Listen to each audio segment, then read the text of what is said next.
Setiap pagi di rumah kecil di tepi kota, aroma roti hangat selalu memenuhi udara.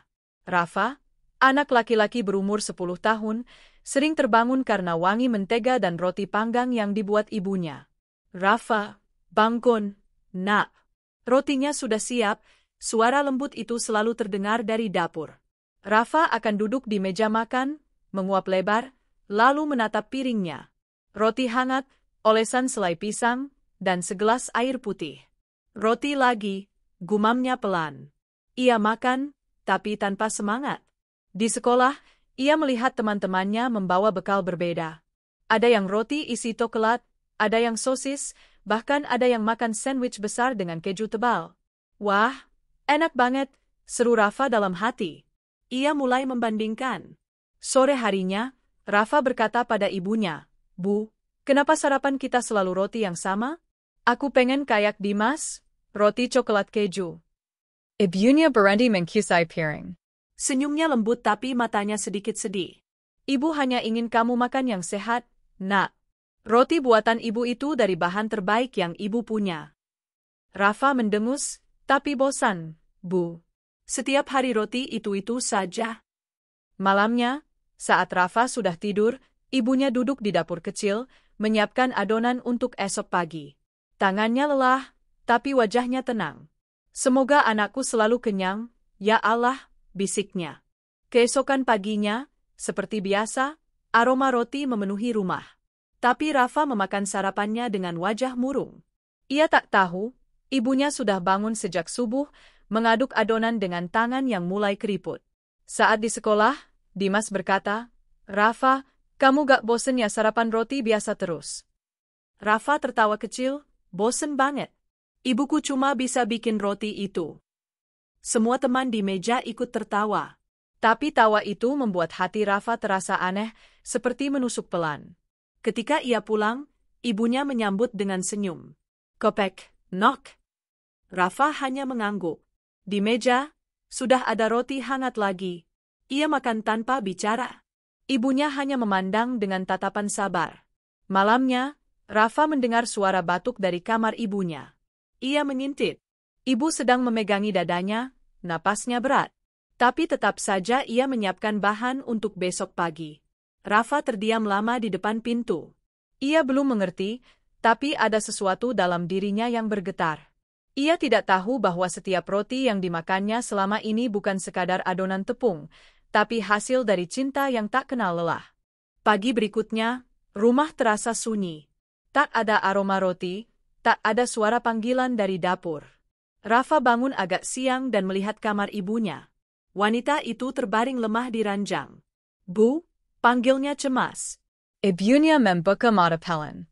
"Maaf ya, nak. Ibu kurang enak badan hari ini." Rafa panik. Ia ke dapur, mencoba membuat sarapan sendiri. Ia menemukan adonan roti yang belum dipanggang. Dengan penuh semangat, ia menyalakan oven. Tapi beberapa menit kemudian, gosong. Asap mengepul, roti hitam dan keras seperti batu. Rafa menatapnya dengan wajah kecewa. Ia mencoba lagi, tapi tetap gagal. Tangannya belepetan tepang, wajahnya kesat. "Ternyata gak mudah," bisiknya. Ia menatap kamar ibunya yang tertutup, lalu hatinya terasa hangat dan perih sekaligus.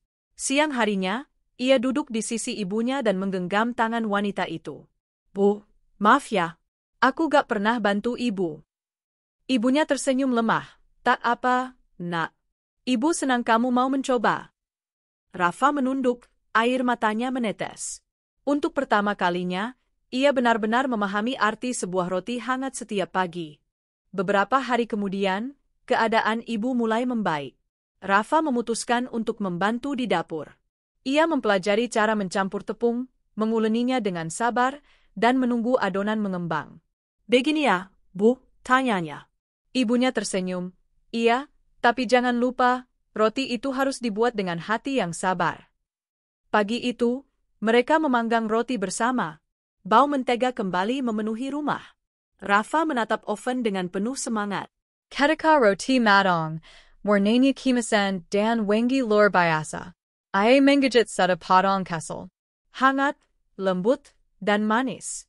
"Bu, ini enak banget," serunya. Ibunya tertawa, karena kamu membuatnya dengan rasa syukur. Rafa menatap roti di tangannya. Tiba-tiba ia teringat semua hari-hari di mana ia mengeluh, semua kali ia tidak berterima kasih. Dalam hatinya ia berbisik, terima kasih, ya Allah, untuk roti dan untuk ibu. Sejak hari itu, Rafa tak pernah lagi mengeluh. Setiap pagi ia membantu ibunya di dapur, mengaduk adonan sambil bersenandung kecil. Kadang roti gosong, kadang terlalu keras, tapi mereka selalu tertawa bersama. Suatu pagi, Rafa berkata, "Bu, roti hari ini aku yang buat sendiri." Ibunya mencoba, lalu tersenyum. "Rasanya enak sekali, Nak." Rafa tersipu, "Aku cuma pakai resep ibu dan sedikit rasa syukur." Hari-hari terasa lebih indah sejak saat itu. Rumah kecil mereka selalu dipenuhi aroma roti, tawa, dan cinta. Setiap kali Rafa makan, ia tak hanya merasakan rasa manis roti, tapi juga kehangatan kasih ibunya dan rasa syukur yang tumbuh di hatinya.